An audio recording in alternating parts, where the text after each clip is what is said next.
Bueno, muy bien, vamos a empezar. Muy bienvenidos. Gracias por participar en esta nueva reunión de la Comisión de Comercio Exterior y Negocios Internacionales. Gracias a todos, gracias Guillermo Ambrogi, nuestro presidente de la Cámara Española. Gracias a Guillermo González Rosas, nuestro director de la Comisión de Finanzas, por también participar. Todos, en definitiva, quienes están asistiendo a esta videoconferencia. Simplemente un par de temas que les quería comentar. Siguen las reuniones a nivel de B20 y a nivel de la Cámara de Comercio Internacional de París, que ayer emitió un documento relacionado con una propuesta para los jefes de Estado y jefes de gobierno de los países de la OMC. Esa iniciativa se llama Salvar Nuestras Pymes, Save Our SMEs, que vamos a circularizar a través de la Cámara, ahí Sergio ya tiene el documento, y donde también ponen énfasis en dos herramientas creadas a nivel internacional por la OMC y también por el Centro de Comercio Internacional. Las herramientas se llaman EPING, el alerta sobre medidas sanitarias, fitosanitarias y obstáculos técnicos al comercio, sobre todo para en este momento tratar de resguardar volúmenes de comercio que no pierdan su normalidad a pesar de la situación de la pandemia. Y el otro es una reformulación de lo que era el portal helpmetrade.org. Bueno, ahora se ha transformado en el Global Trade Help Desk, directamente una mesa de ayuda para el comercio mundial, con el patrocinio de la OMC. En momentos donde muchos organismos multilaterales están bastante cuestionados, bueno, se han creado estas herramientas para ver de qué manera se pueden afrontar determinados mercados. Por otro lado, les quería comentar que Banco Central de Argentina ha emitido, así como a nivel aduana, se siguen emitiendo resoluciones que les hacemos llegar diariamente o permanentemente cada vez que se emitan. El Banco Central de Argentina también ha emitido nuevas regulaciones. A partir de las 7003 no se pueden precancelar financiaciones locales sin tener el consentimiento del propio Banco Central. Y por eso, como este tema está adquiriendo cada vez más relevancia, básicamente vamos a hacer una nueva reunión dentro de la Comisión de Comercio Exterior relacionada a normativa cambiaria. Eso lo vamos a hacer el jueves que viene, el jueves 21 de mayo, a la cual desde ya están todos invitados, para que, claro, nos aporten todas las consultas, todas las dudas que tengan sobre el tema de normativa cambiaria. Y hoy, básicamente, la idea de haberlo convocado al doctor Marcelo Elizondo, que es un gran amigo de la casa, no hace falta muchas presentaciones, director de la consultora Desarrollo de Negocios Internacionales, es profesor de LITVA también, es un referente en materia de comercio exterior. Queríamos tener un poco su visión con relación a la situación actual, por eso la idea de el título de esta convocatoria de los negocios internacionales ante una disrupción inédita. Y un poco esta convocatoria surgió a raíz de un par de artículos que publicó Marcelo, uno en el diario El Cronista, que se llamaba, lo tengo acá anotado para no equivocarme, Nuevo escenario para los negocios internacionales, y otro que salió en el suplemento de economía del diario La Prensa, que hablaba, Marcelo, de el futuro de los intangibles. Entonces, en función de la actual situación macroeconómica, con previsiones de caída del PBI de la eurozona del 7,7%, probable recesión en Brasil, un aumento del desempleo en los Estados Unidos, bueno, situación del Mercosur, las previsiones de la OMC con relación a la caída en los volúmenes de comercio este año, van desde del 15% al 32%, hasta un crecimiento magro de un país como China, del 1,2%, como prevé el Fondo Monetario. Bueno, la idea es que un experto como Marcelo nos dé su punto de vista en esta situación y hacia dónde se encaminan de ahora en adelante con esta situación inédita los negocios internacionales. Por eso, sin más preámbulos, desde ya Muchísimas gracias, Marcelo, por haber aceptado esta invitación y bueno, estamos todos ansiosos de tu charla. Bueno, muchas gracias, Marcelo. Muchas gracias, Guillermo, Ambrogi, por la invitación. Muchas gracias a todos los amigos de la Cámara, a los que saludé antes, como Jorge, Guillermo. Para mí es un gusto siempre poder compartir estas reuniones con ustedes y a la vez intercambiar información o ideas. Recordaba esta mañana que en las últimas ocasiones en las que compartimos algún encuentro con ustedes, creo que la última vez fue cuando hablamos sobre el Mercosur-Unión Europea, el acuerdo Mercosur-Unión Europea. Y yo venía acompañado de una presentación en PowerPoint y traía muchos datos y muchas explicaciones cuantitativas. La verdad es que hoy, y en las charlas que estoy dando últimamente, con franqueza me están consultando mucho, y con las mismas inquietudes que Marcelo planteaba en la introducción, no solamente no he traído una presentación en PowerPoint, porque este instrumento del Zoom me parece que hace más cómodo el contacto de por lo menos vernos las caras, sino además porque hoy no hay mucho dato para compartir. Francamente, estamos ante una instancia de disrupción marcada y lo que me parece que es más útil es ir tratando de eh, aventurar con algunas conjeturas los efectos de esta muy peculiar situación en la que estamos. Si les parece, yo en unos minutos les doy mi visión y después quedamos con diálogo, preguntas y respuestas, que seguramente será lo más rico. Lo primero que hay que decir claramente, como Marcelo planteaba en la introducción, es que estamos ante un momentum, hoy, mayo de 2020, espantoso en materia de performance del comercio internacional. La Organización Mundial de Comercio ha previsto para este año una caída en el volumen de las exportaciones mundiales agregadas, de todas las exportaciones del mundo, de entre 15 y 30%. En realidad dice entre 15 y 32%. Piensen ustedes que la suma de todas las exportaciones del mundo el año pasado fueron de unos 19 billones de dólares, billones con B larga, en manufacturas y bienes físicos, y aproximadamente unos 6 billones, millones también con B larga, adicionales de servicios. Estamos más o menos en 25 billones de dólares y según la OMC vamos a tener este año una caída en volúmenes, probablemente medido en dólares sea mayor, en el mejor de los casos de 15% y en el peor de 30%. El rango es muy grande porque todo depende de cómo evolucionen estas tendencias que ya estamos viendo de levantar confinamientos y normalizar, regular, pero paulatinamente la actividad económica en el planeta, si se sostiene, si se interrumpe. Pero en cualquier caso es una caída tremenda. Me parece que lo mejor es compararlo. En la crisis de 2008, la crisis financiera de 2008, la caída del comercio mundial fue de 10%, por lo que ahora estamos hablando de entre 15 y 30. En el peor de los casos estamos hablando de una caída que es 3 veces la que tuvimos en aquella ocasión. Por lo que claramente lo primero que hay que decir es que la situación del comercio internacional este año es muy complicada, es de una caída estrepitosa. Ya estamos viendo los resultados de marzo y abril. En el primer trimestre, por ejemplo, en Estados Unidos la caída es del 7%.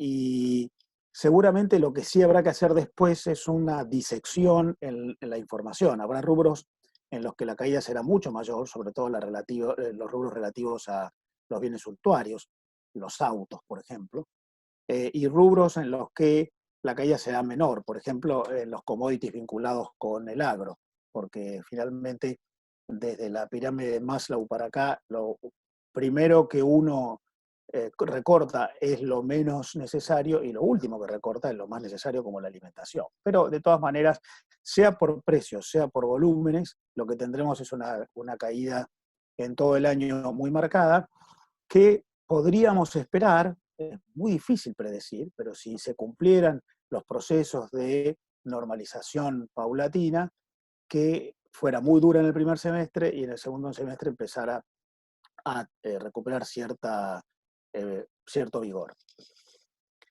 Es una caída que impacta a todo el mundo, a todos los mercados, y en ese sentido a mí me parece una cosa interesante de resaltar que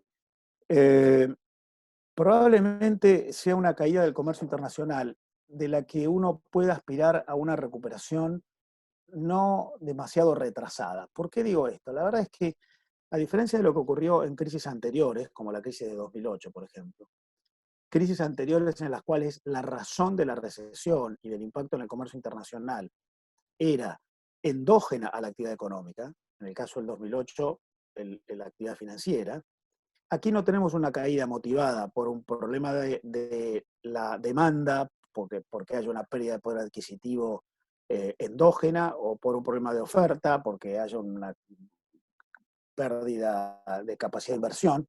Aquí lo que hay es una decisión de los gobiernos de interrumpir el funcionamiento de la actividad económica por razones sanitarias, decisión muy entendible, pero que una vez levantada esa decisión de interrupción, quizás pueda permitir ir recuperando con alguna normalidad una economía que no venía funcionando perfecto, pero que sobre todo en Estados Unidos, incluso en Asia, estaba mostrando algunos signos de vitalidad. Por lo que quizás la recuperación no dependa tanto de un refortalecimiento de los pilares endógenos de la economía, que no estaban tan mal, no estaban perfectos. En algunos lugares como Europa quizás estaban padeciendo más, pero no es una caída motivada por algún problema endógeno, como fue en el caso de la crisis de 2008, que había efectivamente un problema endógeno de la economía, que era el sistema financiero, que quedó muy maltrecho. Con todo, aspirar a una recuperación inmediata en forma de V corta, porque poner en marcha las cadenas de producción va a requerir una readaptación. En particular, seguramente no va a ser al mismo tiempo que todos los eslabones de las cadenas internacionales de producción se recuperen. A la vez, probablemente habrá algunos sectores productivos que tengan más problemas para financiar el reinicio de su actividad. Me parece que seguramente el mundo vinculado en cadenas de producción a través de los países hará que esa salida sea muy dependiente de cómo está uno en relación al otro, pero no me imagino que estemos ante una recesión que dure 2 años, sino que quizás en el segundo semestre, si las salidas de los confinamientos se cumple como está prevista, empiece a mostrar ciertos signos de vitalidad para el año que viene ir teniendo alguna nueva normalidad. Claro, esto si no tenemos sorpresas sobre la evolución de la pandemia. Ustedes han visto que hoy mismo en los diarios hay noticias sobre cierta amenaza de recuperación de la curva de contagios nuevos en países como Corea del Sur, que han empezado a levantar las restricciones y están viendo con preocupación la aparición de algunos casos nuevos. Si no ocurre que hay que volver al confinamiento, yo creo que el segundo semestre podemos dar vuelta a la curva, empezar a recuperar y el año que viene tener normalidad nuevamente. Ahora bien, la pregunta, y en relación a la consigna que planteaba recién Marcelo Santoro, es ¿qué normalidad? Me parece que este es un buen momento para hacer un ejercicio sobre hacia dónde vamos después de esta pandemia, que me parece que va a dejar una buena cantidad de secuelas en el ámbito de los negocios internacionales. Yo no creo que estemos ante una disrupción absoluta, que es un quiebre entre un mundo viejo y un mundo nuevo. Esas cosas en general no ocurren. Me parece que quizás lo que ocurra con esta pandemia es que sea un acelerador de tendencias que veníamos viendo hasta ahora. ¿Qué tendencias veníamos viendo hasta ahora? Bueno, estamos en plena cuarta globalización, como dice Richard Baldwin, entendiéndola esta como una globalización de los intangibles. Baldwin dice, han habido en la historia moderna 4 globalizaciones. La primera es de principios del siglo XX, cuando eh, empezó a desarrollarse el transporte fluvial de mercancías y el comercio internacional se hizo muy dinámico, pero muy desordenado, bastante poco amparado institucionalmente. La segunda globalización ocurrió después de la Segunda Guerra Mundial, cuando aparecieron las instituciones que ampararon a ese comercio internacional: el Banco Mundial, el Fondo Monetario Internacional, la Organización Mundial de Comercio, las Naciones Unidas. La tercera globalización, dice Baldwin, ocurrió a fines del siglo XX, cuando en realidad lo que empezó a motorizar la economía internacional ya no era el comercio, sino la inversión.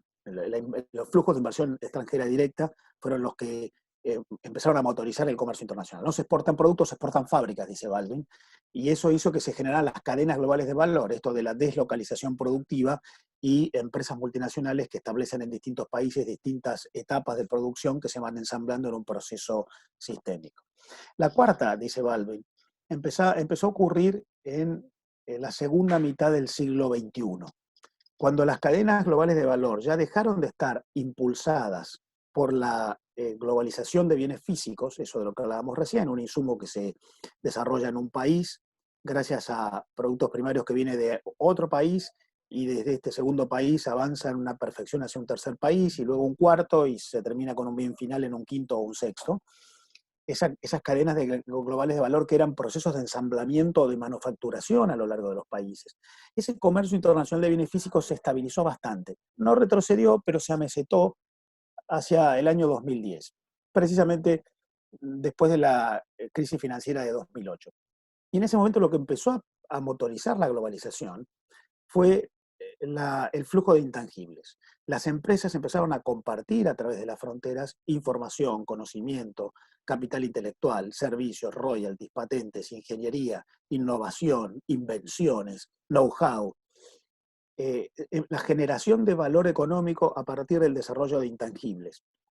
Esos intangibles que están básicamente manifestados en dos tipos de bienes incorpóreos con valor económico. El primero es el intangible en sí mismo, la información. Las empresas comparten a través de las fronteras información, construyen información. Baldwin habla de telecommuting, así como estamos nosotros conversando a través de un ordenador y de Internet, las empresas lo hacen generando valor económico a través de las fronteras a partir de construcción de conocimiento o traslado de conocimiento o compartir conocimiento entre sus distintas filiales en el planeta. En muchos casos, incluso como plantea McKinsey, el McKinsey Global Institute, esta generación de conocimiento a través de las fronteras no está bien valuado, porque no está facturado en fronteras, sin embargo es de enorme valor en la medida en que el aporte de la manufacturación de bienes físicos tiene cada vez menos relevancia en la economía internacional.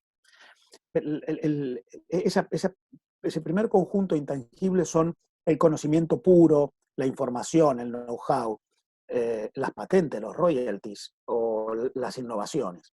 Pero hay un segundo conjunto de intangibles, que son los intangibles que afectan a los bienes físicos. Finalmente los bienes físicos siguen siendo producidos y siguen siendo un componente importantísimo de la economía y del comercio internacional. Pero el valor de los bienes físicos está cada vez más dado por los intangibles que se suman a esos bienes físicos. Por ejemplo, el cumplimiento de estándares de calidad, o el respeto de normas técnicas, o la garantía surgida a través de certificaciones, o otros instrumentos de reputación, como pueden ser las marcas. A mí me parece que esa cuarta globalización de la que habla Baldwin es lo que se va a acelerar a partir de ahora. Yo me imagino, en materia de comercio internacional, un mundo más sensibilizado. Tendremos consumidores más sensibilizados, porque empezarán a preocuparse más por la composición de los productos, por el origen, pero sobre todo tendremos intermediarios más sensibilizados en las cadenas de producción y abastecimiento, que no querrán correr riesgos sobre cualquier eventualidad o cualquier inconveniente potencial en el aprovisionamiento. Hablaba hace pocos días con un productor de bananas de Ecuador, que me contaba su experiencia. Había enviado su cargamento de bananas regular desde Ecuador a Chile, esto fue hace 20 días, un mes.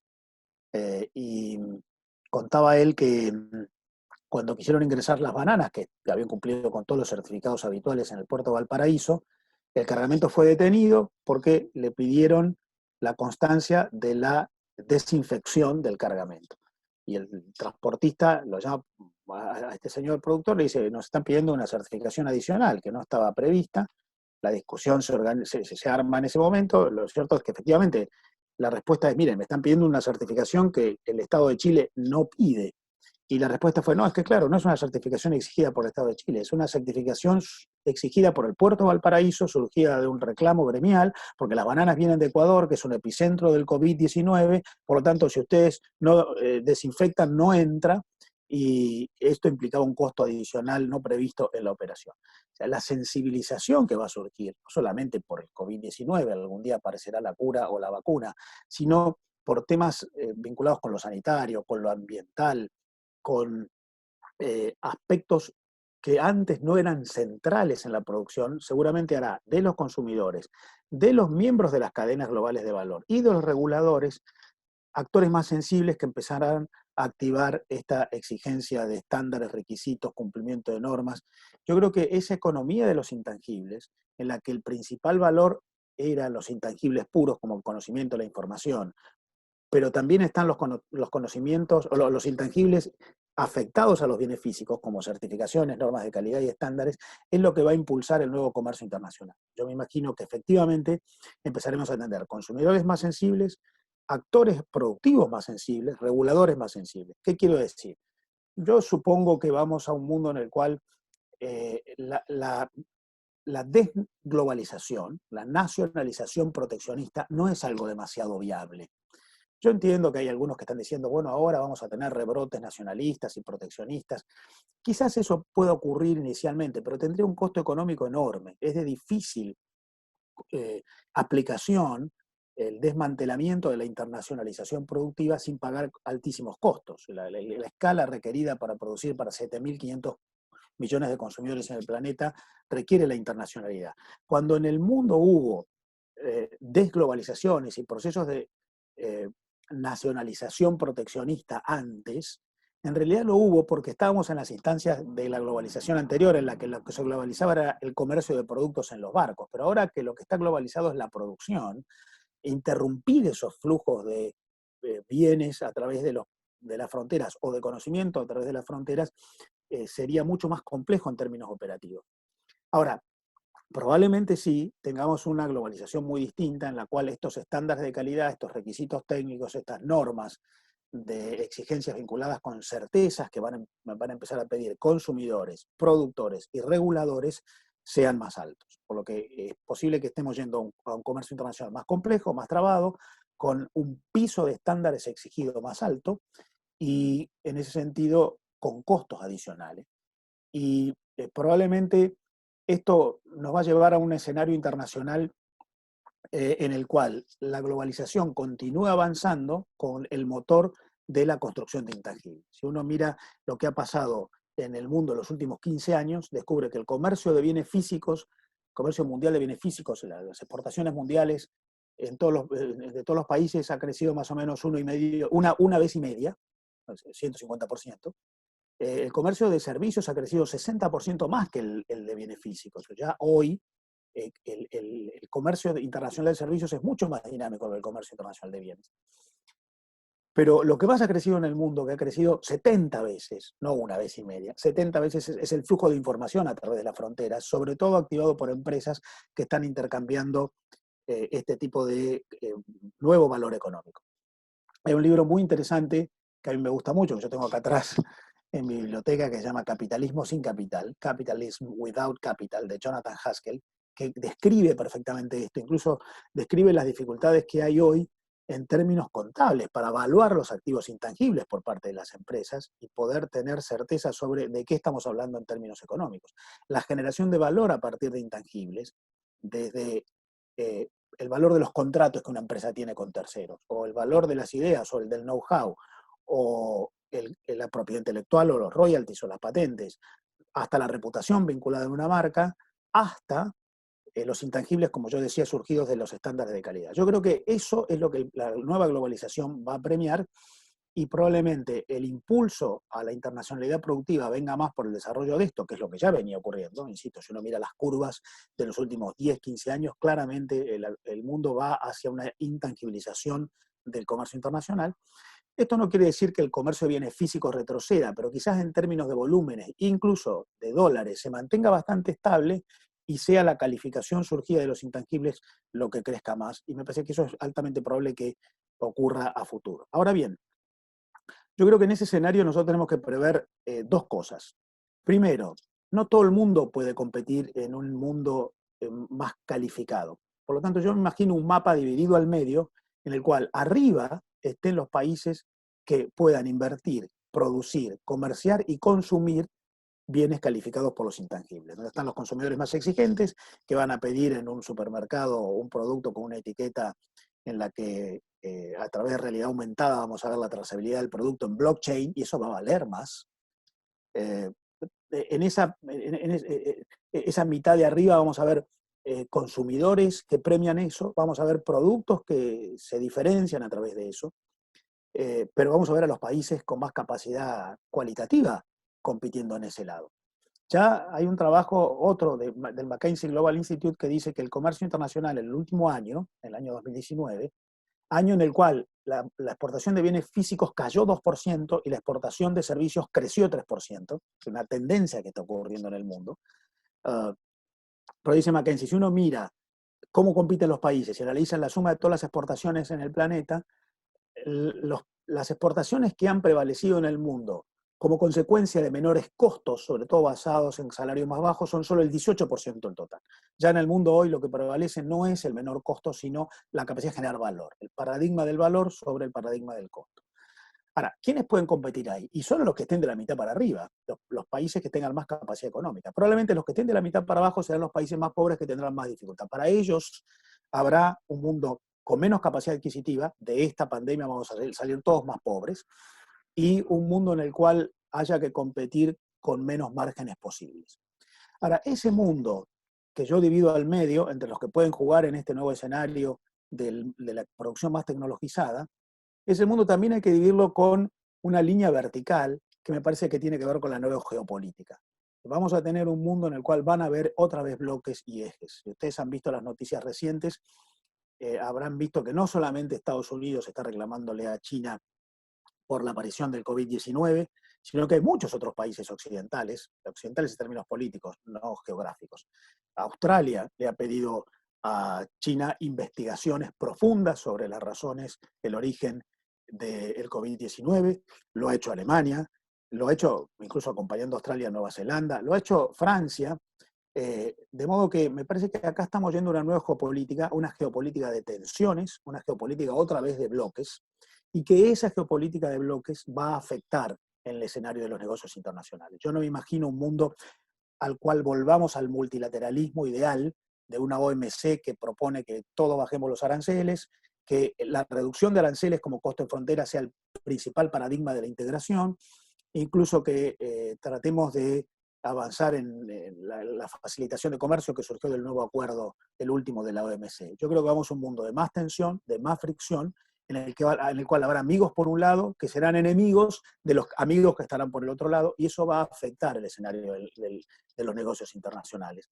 Por lo que yo me imagino es que lo que va a ocurrir después es una aceleración de lo que ya veíamos, la intangibilización y la tecnologización productiva, no solamente en los bienes, sino en el modo de comerciar.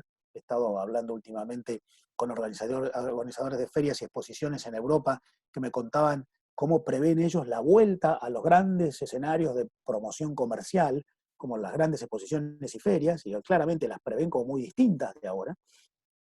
Ya hay hoy empresas que están promoviendo sus productos, por ejemplo, bodegas, enviando muestras a través de un courier y estableciendo reuniones bilaterales a través de Zoom, explicando desde acá al que está desde el otro lado probando el producto. Van a necesitarse hábitos que también tienen que ver con la intangibilización de la comunicación. Por lo que yo veo, primero, una aceleración de esa globalización más basada en intangibles, probablemente una mayor complejidad vinculada con las diferencias de capacidad productiva, la mitad de arriba del mundo con más capacidad de entrar en este nuevo escenario económico que ya se venía viendo de antes, que no es nuevo, que se va a acelerar, y allí estarán los negocios, y los que no puedan jugar ahí quedarán abajo, y me parece que ahí van a estar más rezagados, un mundo que va a salir empobrecido, y un escenario de geopolítica complejo en el que o van a haber dos bloques, o quizás lo más probable es que haya tres columnas, un bloque impulsado por Estados Unidos, del otro lado un bloque impulsado por China, y en el medio un bloque de países que trate de no quedar involucrado en esta tensión, pero que inexorablemente va a quedar salpicado porque vamos a un mundo mucho más complicado. Ustedes vieron que ayer el presidente Trump, por ejemplo, acusó a China no ya de ser responsable del COVID, sino de estar espiando las investigaciones para las vacunas que está haciendo los Estados Unidos hoy. Y a mí me llama la atención que hay bastante energía en esto de reclamarle a China respuestas de parte de países como Australia, que, si han seguido ustedes las noticias recientemente, está comiéndose una reacción de China que está amenazando a la carne y los granos australianos de ser obstaculizados en el ingreso al mercado chino. China es el principal mercado para el comercio australiano, como consecuencia de este pedido de investigación de parte del gobierno australiano. Yo creo que vamos a un mundo complicado en el cual esto también va a impactar, porque me imagino que los acuerdos de libre comercio ya no van a ser entre países simplemente que estén de acuerdo en bajar aranceles, sino que la afinidad política, la coincidencia geopolítica, la identidad en usos y costumbres, en modos de producir y de vincularse, de regular la producción va a influir mucho. Yo creo que vamos a escenarios en los cuales los bloques estarán formados más por confluencias integrales, pautas de producción, tipo de reglas, en modo de consumir, y dentro de eso que se planteen confluencias regulatorias en las cuales la reducción de aranceles sea un aspecto, pero no el más importante, y probablemente esas confluencias regulatorias pasen a ser un elemento todavía mucho más significativo, por lo que probablemente dejemos de hablar de comercio exterior o de comercio internacional. Yo creo que vamos a hablar de negocios internacionales, en los cuales habrá este tipo de cadenas vinculadas con la generación de intangibles, de conocimiento productivo, la capacidad de calificar productos, de inversiones en distintos países que van a estar a la vez condicionadas por estas nuevas alianzas y coaliciones geopolíticas. De modo que mi impresión es que vamos a un mundo que va a acelerar lo que ya veíamos. Todo esto ya estaba ocurriendo. Un mundo que probablemente avanzará hacia la robotización, avanzará hacia la digitalización, avanzará hacia la flexibilización. Última referencia, y conversamos con ustedes, es en relación a la Argentina. ¿Cómo queda la Argentina en este escenario? Bueno, primero, la Argentina entró muy mal en este escenario de pandemia, muy mal, con sus defensas muy bajas. La Argentina entró en una condición de comorbilidad muy complicada, una situación fiscal muy mala, el tema de la deuda que todos conocemos, altísima inflación, una política monetaria muy endeble, con una muy baja reputación de su moneda y de sus instituciones monetarias, con recesión, con una economía muy cerrada, con muchísima volatilidad, tipo de cambio desdoblado. Eso obviamente, además de ponernos en peor condición frente a la pandemia y cómo enfrentar el confinamiento, no tenemos capacidad de auxiliar a nuestros sectores productivos como si lo están haciendo Chile o Perú, porque tienen capacidad de endeudarse, porque tienen reservas, porque tienen buena moneda. Nosotros no tenemos eso. Ahora, más allá de esto, yo me imagino una salida inmediata de la pandemia en la Argentina muy complicada, ojalá que sea con el problema de la deuda pública arreglado. Tengo confianza que va a ser así porque a nadie le conviene que no sea así. Pero aún así yo me imagino una Argentina que sale con mucha tensión inflacionaria y tensión cambiaria, con dificultad para salir de la recesión y mucha puja y fricción, mucha volatilidad. Pero pensando en el día después y en este nuevo mundo, bueno, claramente la Argentina va a tener que corregir muchas cosas. Me parece que hay que pensar en la adaptación de la organización económica de la Argentina, en la evolución de la Argentina hacia un escenario de mucho más inversión, pero además una inversión mucho más calificada, de mucho más vinculación internacional. Esta discusión que hemos visto en las últimas semanas sobre el Mercosur se va a reeditar, no está saldada. El Mercosur tiene 3 socios, Brasil, Paraguay y Uruguay, que quieren una mayor internacionalidad para entrar en este proceso nuevo, y la Argentina no está claro que quiera acompañar eso. Mi opinión es que no está muy convencida de hacerlo. Por lo que yo creo que hay que ordenar la macro, hay que alentar un escenario con incentivos nuevos para inversión, para modernizar la producción, que hay que abrir la economía a través de aliados y socios. Tener buenos aliados en este escenario de complejidad geopolítica nueva me parece que es muy importante, por lo que hay que revalorizar la amistad con los socios del bloque, del Mercosur o con los vecinos, para discutir este nuevo escenario internacional. Y por supuesto, habrá que generar un consenso en el país, que me parece que lamentablemente no está dado, en que finalmente las causas de la decadencia de tantos años en la Argentina tendrán que ser removidas, porque si no la vamos a pasar mal. No sé qué va a ocurrir, depende de lo que hagamos. A lo mejor esta es una oportunidad para discutir todo de nuevo. Sobre las crisis, como ustedes saben, está la versión de que en chino una crisis es una oportunidad. Ahora está la otra versión que a mí me gusta mucho, que es la de Ricardo Arriazu, que dice que si las crisis fueran oportunidades, la Argentina estaría fantástica, porque crisis hemos tenido más que nadie, por lo tanto oportunidades hemos tenido más que nadie, y no las hemos aprovechado demasiado bien. Pero bueno, veremos cómo salimos de esta. Me parece que la Argentina tiene que corregir mucho, adentro en términos de instituciones, orden político y macroeconomía, y hacia afuera en un rediseño de su internacionalidad. Es un error creer que el mundo va hacia una retracción nacionalista proteccionista. A lo que va es a un escenario de internacionalización productiva más calificado, más complejo, por las razones que yo describí, por lo menos en mi opinión. Pero todo esto está sujeto a comprobarse. Veremos cómo evoluciona todo, es difícil predecir. Yo les estoy dando mis opiniones en base a lo que estoy leyendo. Hay mucho escrito, ya hay muchos expertos, especialistas, universidades, consultoras, que están imaginando, más o menos hay un consenso en esto de lo que yo les estoy hablando, por lo que me parece que es bueno por lo menos ir siguiendo estos procesos y sumarse de la manera más virtuosa posible. Dicho esto, que les pido disculpas que está dicho en títulos y sin demasiada profundización porque no quería abusar en el tiempo, si quieren ahora dialogamos un poco entre todos. Bueno, muchas gracias, Marcelo. Ya estamos empezando a recibir consultas, un poco agregando, complementando lo que comentaste sobre las tensiones entre Estados Unidos y China. La propia China está viendo o está alertando al gobierno de Estados Unidos quizás el no poder cumplir con la fase 1 del acuerdo que firmaron Estados Unidos y China para solucionar el acuerdo comercial o la guerra comercial de los últimos 2 años, por el tema del compromiso de comprar 200.000 millones de dólares en materia de mercadería americana. O sea, ya es también otro de los factores, ¿no?, que puede agregar alguna tensión. Y alguna de las consultas que llegan es el tema que comentaste de las barreras técnicas. Si no puede ser una excusa tomada por algunos países para imponer algún tipo de barrera no arancelaria en ese sentido. Y otra consulta es, ¿qué debería ser? ¿Cuál es tu sugerencia para una pyme argentina? ¿Qué debería hacer una pyme argentina? ¿Certificar bajo estándares de calidad? ¿Invertir en normas de calidad? Esas son las primeras consultas. La primera relacionada con el tema de las barreras técnicas, y algunos países pueden tomarlas como una excusa para frenar el comercio, y por el otro, tu sugerencia para una pyme argentina. Bueno, gracias por las preguntas. Tres cosas. Primero, en relación a la mención que hiciste, Marcelo, sobre esta respuesta de China a los Estados Unidos de que podría no cumplir. A mí me parece que un elemento crítico para el mundo que viene va a ser el de la información. Esto de lo que yo hablaba recién, la economía de los intangibles, es la sociedad de la información.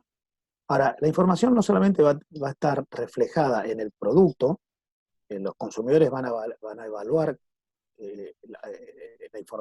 la información que el producto provee, sino me parece que la información va a ser un elemento clave en la nueva geopolítica. Y en eso yo imagino una vuelta a una discusión entre los regímenes políticos más abiertos, más transparentes, como los occidentales, y los regímenes políticos más cerrados y más clausurados, como China, Rusia, Irán. Me parece que esa discusión se va a dar, porque esa discusión va a tener que ver con la transparencia en la situación sanitaria o en el modo en el que se cumplen las normas ambientales o en quién está detrás de cada evolución productiva. Entonces, fíjense que ya la guerra comercial entre China y Estados Unidos, que veíamos antes de la pandemia, tenía un foco crítico inicial que no era el déficit comercial de los Estados Unidos, sino era el tema del respeto a la propiedad intelectual, que Trump se quejaba que los chinos no respetaban. Y los chinos decían, bueno, yo tengo soberanía, en realidad si ustedes quieren vengan acá y adáptanse a mis normas, y si no, no vengan. Pero en realidad los chinos no decían, voy a abrir, voy a generar un full disclosure en tema de propiedad intelectual. Yo creo que el tema de la información es un tema crítico para la geopolítica nueva, y en eso probablemente uno de los factores que genere un bloque y otro sea el grado de apertura posible que los países puedan hacer desde no solamente los sistemas productivos, sino desde los regímenes de gobierno. Por lo tanto, no es un tema menor esto de China y Estados Unidos. Yo creo que hay en juego dos modelos casi culturales que van a hacer eclosión. No digo volver a la guerra de las civilizaciones de la que hablaba Huntington, pero me parece que es mucho más que un tema de poder. Está el poder, por supuesto, está el poder, pero hay otras cosas detrás. Segundo, en relación a esto de las barreras técnicas y las excusas, sí pueden haber excusas siempre, pero bueno, también había excusas por otros motivos. Trump amenazó a México con subir aranceles para las importaciones mexicanas y México no detenía el flujo de inmigrantes ilegales desde México a los Estados Unidos por la frontera sur, por lo que siempre hay razones para acudir a normas comerciales para utilizar en asuntos que no son comerciales. Puede ocurrir, sí, puede ocurrir. Ahora, la ventaja que tienen las normas técnicas es que son objetivas. Si no cumple el estándar, entra. Uno puede decidir no cumplir o saber que no cumple. Para la Argentina, puntualmente, esto es muy complicado, porque la Argentina es un país en el cual se desalienta la inversión. Cumplir normas técnicas supone tener procesos productivos mucho más calificados. Por lo tanto, sí puede ocurrir, pero me parece que si bien pueden ser utilizados como excusas, la razón por la cual entiendo que esto va a ser un elemento crítico es porque el mundo va hacia un nuevo paradigma de certezas, de seguridades, de reducir algunas incertidumbres. Yo creo que vamos a un mundo muy volátil, yo creo que vamos a un mundo de irrupciones permanentes, esta no es la última. Eh, si ustedes ven el siglo XXI, desde que empezó hace 20 años, ha venido de disrupción en disrupción. Empezó con la caída de las Torres Gemelas. Siguió con la crisis financiera de 2008, que fue la más grande desde la crisis del 30. Tiene algunos otros procesos disruptivos, como el que mencioné, de la intangibilización, de la globalización, que es muy marcada. Ustedes vean las curvas de evolución, comercio de servicios, flujo de datos, comercio de bienes físicos sigue estancado. Hay una disrupción allí. Y otra disrupción que hay en el mundo desde el siglo XXI es la conversión de los países emergentes en países poderosos, que eso ha afectado muchísimo el statu quo. Y ahora aparece el COVID-19 y como gran impacto con una respuesta inédita del mundo, o sea, más de la mitad de la población metida en sus casas, con una caída de las instituciones, porque en realidad todos los gobiernos están haciendo lo que ninguna constitución autoriza que hagan, que es mandar a su casa a la gente, impedir la producción, interrumpir los flujos de comercio, cerrar fronteras. Están cerradas todas las fronteras, no hay acuerdo comercial vigente en el planeta en este momento. Bueno, me parece que esta disrupción no es la última. Ray Kurzweil, el fundador de Singularity University, tiene hecho un análisis desde que él mide que el hombre está en la Tierra, de los tiempos que ocurren entre disrupción y disrupción en la Tierra, y dice que se van acortando. Y en esto la evolución tecnológica tiene mucho que ver. Por lo tanto, vamos a un mundo más volátil, y es posible que esto de las normas técnicas puede ser usado como excusa, pero no me parece que la principal razón sea la excusa. Y creo que tendremos que adaptarnos a ese escenario, y si no, resolver una estrategia diferente, no jugar. En relación a las pymes, bueno, yo creo que claramente lo que hay que hacer es desarrollar atributos competitivos. Me parece que el mundo que viene es un mundo en el cual la escala por dimensión ya no va a ser necesariamente tan relevante. Lo más relevante es la adaptabilidad. Acá recomiendo otro libro, ya nombré a Baldwin y nombré a Haskell en sus libros. Recomiendo uno tercero de Rita Gunther McGrath, que es una profesora de la Universidad de Columbia, que tiene un libro que se llama El fin de las ventajas competitivas. Ella dice ahí, criticando a la vieja idea de Michael Porter de las ventajas competitivas y competir por costo, competir por diferenciación o competir por nicho. Ella dice, mire, las ventajas competitivas eran valiosas en el siglo XX cuando uno creaba un producto y ese producto se sostenía en el mercado. Ahora vamos a un escenario de disrupciones constantes, por lo tanto la principal habilidad es la adaptabilidad. El principal atributo es la adaptabilidad. No hay ningún producto que dure en el mercado, por más exitoso que sea, más de un año y medio o dos. Y pone como paradigma el teléfono móvil, que en realidad cada año y medio está presentando una edición nueva, por lo que la pyme tiene la ventaja de la adaptabilidad mayor. Yo lo que recomendaría es desarrollar atributos. ¿Qué atributos? Primero, tener una estrategia clara. ¿A qué mercado, en qué condición, en qué nicho y por qué voy a ese mercado? ¿A satisfacer qué necesidad? Segundo, elegir buenos socios. No se puede solo. Hay una teoría que está creciendo últimamente que es el de la micromultinacional. Multinacionales que tienen socios y aliados no compiten solas porque no son transatlánticos, pero en vez de ser un transatlántico que va solo, es como una regata. Van todos juntos, son muchos y que se van complementando. En tercer lugar, claramente competir en base a intangibles. Marca, certificación de estándares, diseño, innovación. ¿Sí? Claramente esto es lo más importante.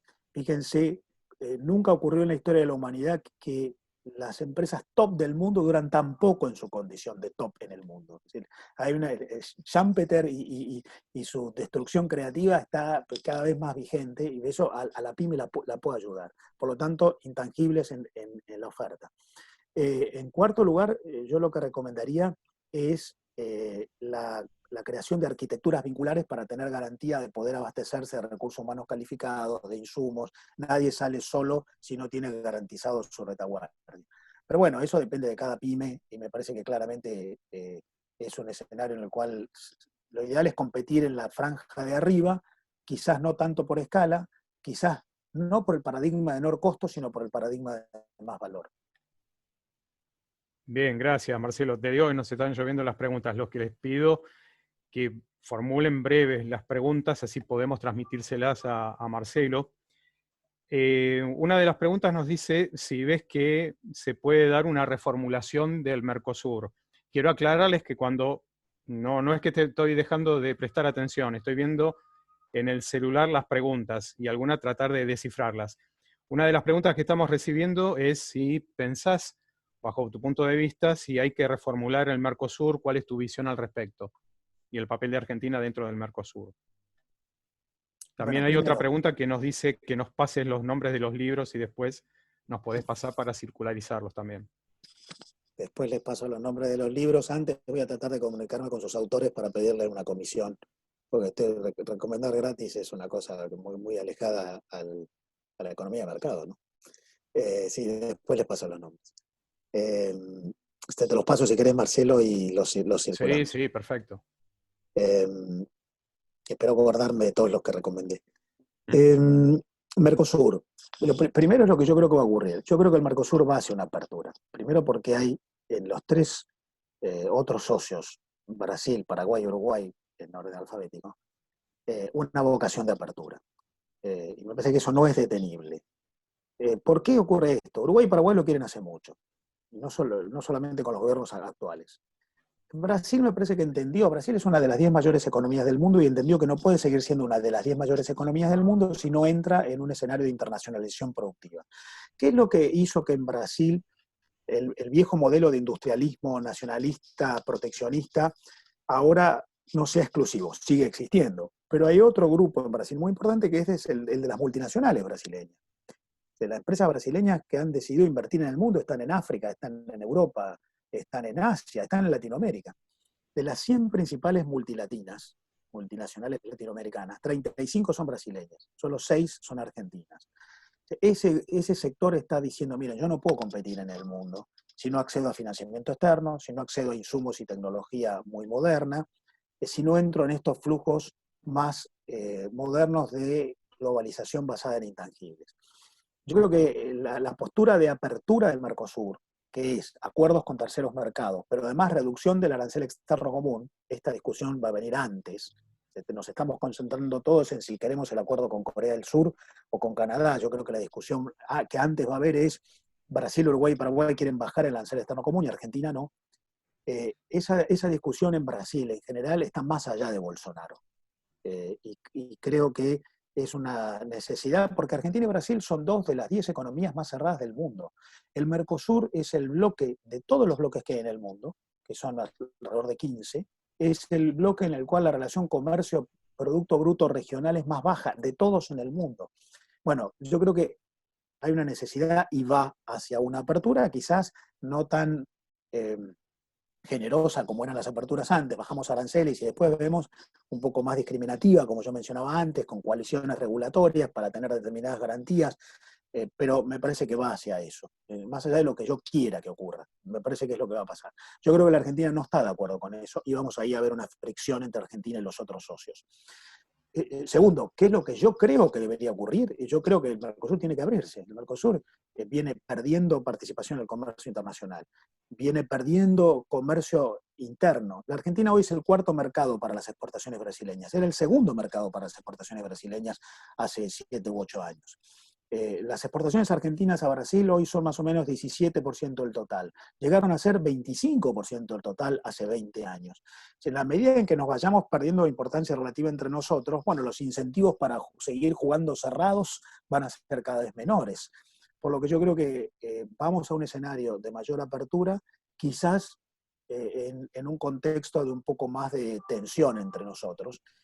Otra configuración en el mundo es que las instituciones del siglo XX no están a la altura, crujen, los procesos políticos son más fuertes que las instituciones, y me parece que eso va a ocurrir en la OMC, va a ocurrir en la OTAN y va a ocurrir en muchos acuerdos como el Mercosur. Bien.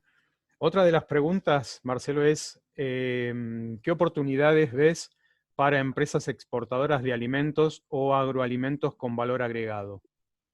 Bueno, las mejores. Yo creo que la Argentina va a tener que definir un perfil, por qué puede competir en el mundo. Yo creo que hay tres grandes rubros en los cuales puede competir. Uno con menos valor agregado, que es la minería, si se decide a invertir, los minerales están allí. Lamentablemente en este marco va perdiendo importancia relativa la oportunidad que surge de la energía. Yo creo que el mundo también va a una revalorización de las energías verdes, y entonces si seguimos con vaca muerta, como dice Ricardo Arriazu, si la vaca sigue muerta, eso va a valer cada vez menos, pero minerales tradicionales sólidos sí. El segundo rubro es el de la economía del conocimiento. Claramente allí hay mucho potencial. Real todavía poco, ¿eh? Eso de que la Argentina se convirtió todavía es poco, pero hay mucho potencial. Y el tercero es el de los alimentos con valor agregado, porque tiene condiciones geográficas, porque tiene historia, cultura productiva, hay ecosistemas productivos en todo el país. El grado de desarrollo de la capacidad productiva, desarrollo cualitativo en la industria alimenticia argentina es mucho mayor que en muchas otras industrias, por lo que me parece que ahí hay, eh, por razones históricas, por razones actuales, por razones de potencial, por razones de la performance. Hoy la Argentina es el exportador número 50 del mundo, más o menos. Entonces, la lista de todos de los 200 países del mundo, la Argentina como exportador es más o menos 50. Pero en agroalimentos es el 17 o el 18. Ya hoy estás en eso partiendo un piso más alto, lo cual te muestra competitividad. Yo creo que en la medida en que nos adaptamos y entendemos que alimentos con valor agregado, ¿qué significa valor agregado? Valor agregado no es solo más manufacturación, como era hace 20 años. Valor agregado es certificación de estándares, normas de calidad, requisitos técnicos, diseño, adaptabilidad al tipo de consumidor, que exige mucha diferenciación y fraccionamiento en la oferta en el producto. En la medida en que adaptemos eso, yo creo que esos tres rubros son los que la Argentina puede ofrecer al mundo. Minerales, servicios basados en el conocimiento y alimentos con valor agregado. Bien, otra dice, esta crisis, la división de bloques China y los Estados Unidos, ¿puede ayudar a relanzar los intercambios regionales?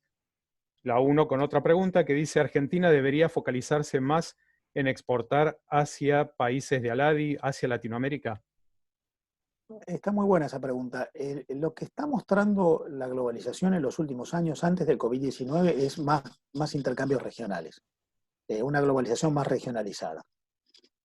Ahora bien, mi impresión, esto es una conjetura, es que la geografía va a importar cada vez menos. Yo creo que vamos hacia bloques más basados en lo cultural. Eh, ¿qué dicen los Brexiters? Nosotros nos vamos de la Unión Europea, pero pensamos en hacer acuerdos con países que tienen sistemas jurídicos, económicos y hasta culturales productivos más parecidos a nosotros. Estados Unidos, Canadá, la India, que son más parecidos a mí que Italia o que Grecia. Yo me imagino bloques, si ustedes quieren los podemos llamar regionales, pero no tan regionales en términos geográficos, regionales en términos de parámetros y estándares comunes, cómo consumimos, cómo producimos, qué valor le damos a las condiciones cualitativas de los productos. Entonces yo creo que vamos a tener un mundo de bloques de amigos en los que probablemente lo regional tenga mucho que ver porque en realidad uno se parece al vecino. Pero podría ser que encontráramos países que no sean vecinos, pero que con parámetros culturales parecidos puedan lograr confluencias regulatorias más similares. En ese sentido, yo creo que es muy importante tener una plataforma común que ya tenemos, que hay que revitalizarla, que es la región. Yo soy del Mercosur, yo somaría Chile. El acercamiento del Mercosur con la Alianza del Pacífico, por lo menos el sector sur de la Alianza del Pacífico, Perú, Chile, Colombia, yo creo que es una buena plataforma. Ahora, la performance del comercio internacional en Latinoamérica últimamente es muy mala. Latinoamérica es la que peor le va en el comercio internacional. Por lo tanto, o cambiamos, mejoramos, nos vinculamos mejor, o si no hay que empezar a buscar en otros socios. Bien, vamos a ir finalizando, así llegamos en horario, tal como estaba previsto. Una de las preguntas, dice Marcelo, como proveedores de agroalimentos, ¿qué deberíamos hacer para asegurar la calidad que va a exigir el mundo a partir de ahora? ¿En qué se debería invertir? Bueno, a ver, hay cosas que podemos hacer nosotros como empresas y hay cosas que están más allá de nosotros que tienen que ver con el país. Es muy difícil si vos tenés un entorno normativo, regulatorio, macroeconómico tan complicado. porque vos necesitas economía abierta para acceder a tecnología, vos necesitas un sistema cambiario razonable, único, libre para prever, necesitas previsibilidad, porque necesitas inversión. El principal motor para adaptarse es la inversión. Por lo tanto, lo primero es exijámosle a los gobiernos que ordenen la macroeconomía, el entorno político y el entorno institucional y jurídico. Si no, es muy difícil. No depende de nosotros, pero eso es un requisito. El segundo requisito vinculado con eso es que el país empiece a generar instancias de acercamiento a mercados en los cuales nosotros podemos entrar en mejor condición. Hoy la Argentina es uno de los países que más alto arancel promedio paga en el mundo cuando entra en mercados externos, precisamente porque no hemos celebrado acuerdos con terceros. Lo tercero es lo relativo a las empresas, que entiendo que la pregunta viene por ese lado. Yo creo que, insisto, necesitamos productos en los que, en primer lugar, tengamos componentes cualitativos dentro del producto, ¿no? El bien tangible calificado por el intangible. Ahí avanzar en los componentes nutricionales, avanzar en la trazabilidad del producto. Trazabilidad vía blockchain va a ser un elemento crítico. La realidad aumentada en la etiqueta para que el consumidor pueda ir al supermercado y con el celular busque la información de dónde viene ese producto, con qué está producido. Me parece que la información, además de la calidad, por supuesto la calidad objetiva, por supuesto, tiene que ser un buen producto. Pero nosotros tenemos buenos productos ya en muchos casos. La vitivinicultura es un ejemplo.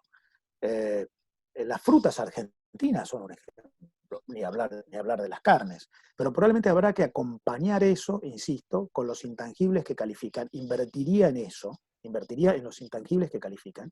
El Jonathan Haskell, Capitalism Without Capital. En realidad el libro de Haskell, si lo van a buscar, la tapa es una planta de producción, un galpón de una fábrica, vacío, y lo único que hay en el galpón es una computadora. Bueno, información, es la sociedad de la información. La gente va a comprar aquello que le concede certezas y garantías.